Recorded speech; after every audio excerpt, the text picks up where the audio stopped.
अधिकार दिवस, किसान का अधिकार दिवस में यहाँ आज मौजूद थे, जहाँ कांग्रेसियों ने काफ़ी घेराव किया और काफ़ी नेतागण यहाँ मौजूद थे।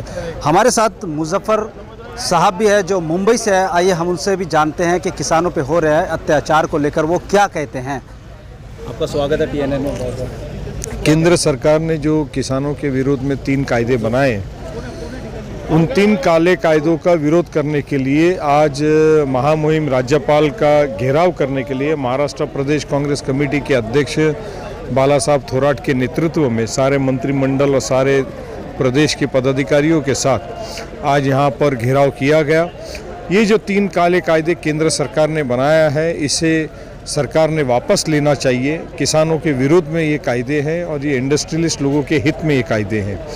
एक तरफ सरकार ये कहती है कि किसान अपने माल को सार्वजनिक तौर पे दूसरों को बेच सकता है, और दूसरी तरफ वही इंडस्ट्रियलिस्ट लोग APMC जैसे मार्केट्स के बाजू में अपने मार्केट बना रहे हैं। जिस तरह से रिलायंस ने अपना जियो को पहले 3 महीना मुफ्त दिया, बाद में 3 महीना मुफ्त दिया, और उस बीच में अन्य जो सर्विस प्रोवाइडर कंपनी थी वो सारी बंद हो गई, और आज जियो जो है वो अपनी मर्जी के मालिक होकर के लोगों से पैसे वसूल कर रहा है। उसी तरह से APMC बंद पड़ेगी साल 2 सालों में, और फिर ये किसानों को अपनी मर्जी से जो उनको कीमत चाहिए वो कीमत पे माल लेंगे।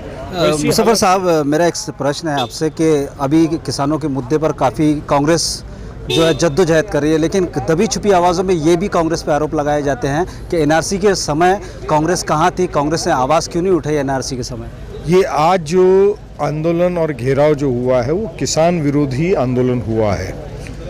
NRC के ताल्लुक से भी कांग्रेस ने अपनी आवाज़ उठाई है, मगर क्योंकि आप जानते हैं कि पूरे देश में आजकल मोदी मीडिया के नाम से, मीडिया के नाम से नहीं पहचाना जाता है, मोदी मीडिया के नाम से पहचाना जाता है, और इसी वजह से जो आंदोलन होता है उसको अलग रूप देने का प्रयास मीडिया के माध्यम से किया जाता है। आज जो किसानों का आंदोलन हो रहा है तो उसको कोई खालिस्तान का रूप देने का प्रयास किया जा रहा है। किसी भी प्रकार का आंदोलन होता है तो उसे किसी न किसी प्रकार से लोगों की दिशा भूल करने का काम मोदी गवर्नमेंट की तरफ से किया जाता है। ओवैसी साहब हमेशा आरोप लगाते रहते हैं कांग्रेसियों पर कि ये दिशा भूल कर रहे हैं करके, कांग्रेस दिशा भूल करती है, क्या कहना चाहिए?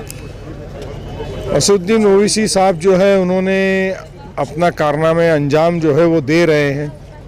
बिहार के इलेक्शन में भी उन्होंने सेक्युलर वोट का डिवीज़न किया, 5 सीटें वो जीते और 20 सीटें वो सेक्युलर फ्रंट की उन्होंने हराया। उससे फ़ायदा किसका हुआ है ये पूरे हिंदुस्तान ने देखा है।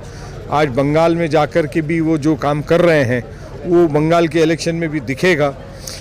उनको जितना वो कांग्रेस के विरुद्ध में बोलते हैं, जितना वो BJP के विरुद्ध में बोलने का प्रयास करते हैं, और फिर मोहन भागवत सामने आ जाते हैं या फिर कोई हिंदुत्व का मुद्दा सामने आ जाता है, तो उससे BJP का काम आसान हो जाता है।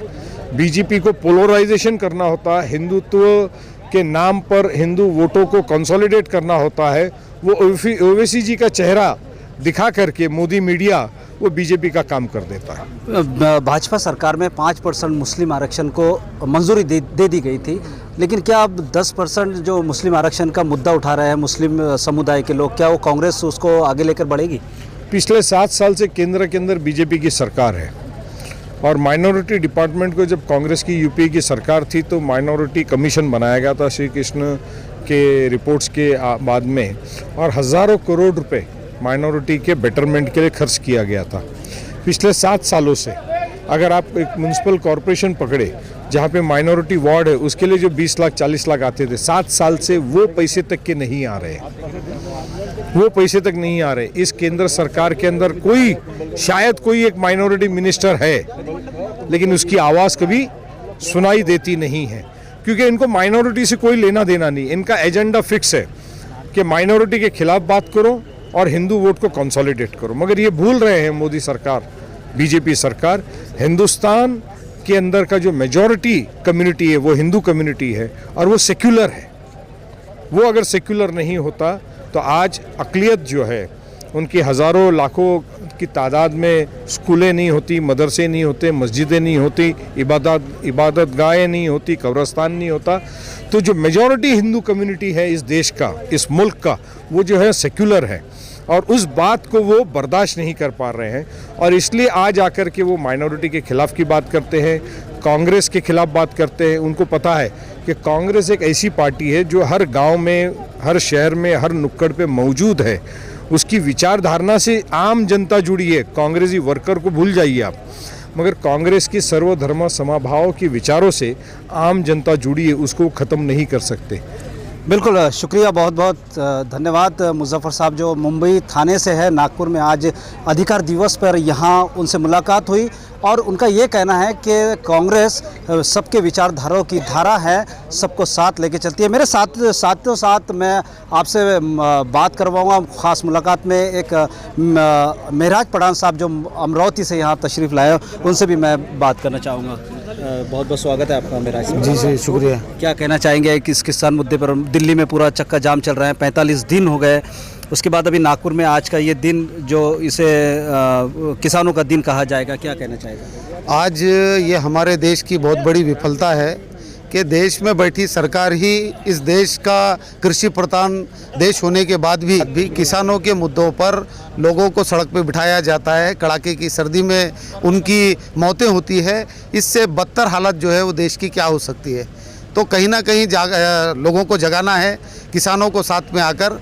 इस दुश्मनी सरकार जनता की ही दुश्मन बनी हुई है और ये कारपोरेट घराने को जिस तरीके से फ़ायदा पहुंचाने की बार बार कोशिश की जा रही है, ये देश धरातल की ओर जा रहा है। इसे रोकने के लिए आज महाराष्ट्र प्रदेश कांग्रेस कमेटी की ओर से नागपुर में एक बहुत बड़ा आंदोलन यहाँ पर किसान रैली के रूप में उन्हें समर्थन देने के लिए यहाँ पर इकट्ठा किया गया था। आने वाले दिनों में पूरे देश में इस किसान बिलों के विरोध में बहुत ज़्यादा प्रदर्शन होगा और किसी भी हाल में ये तीनों बिल सरकार को वापस लेना पड़ेंगे।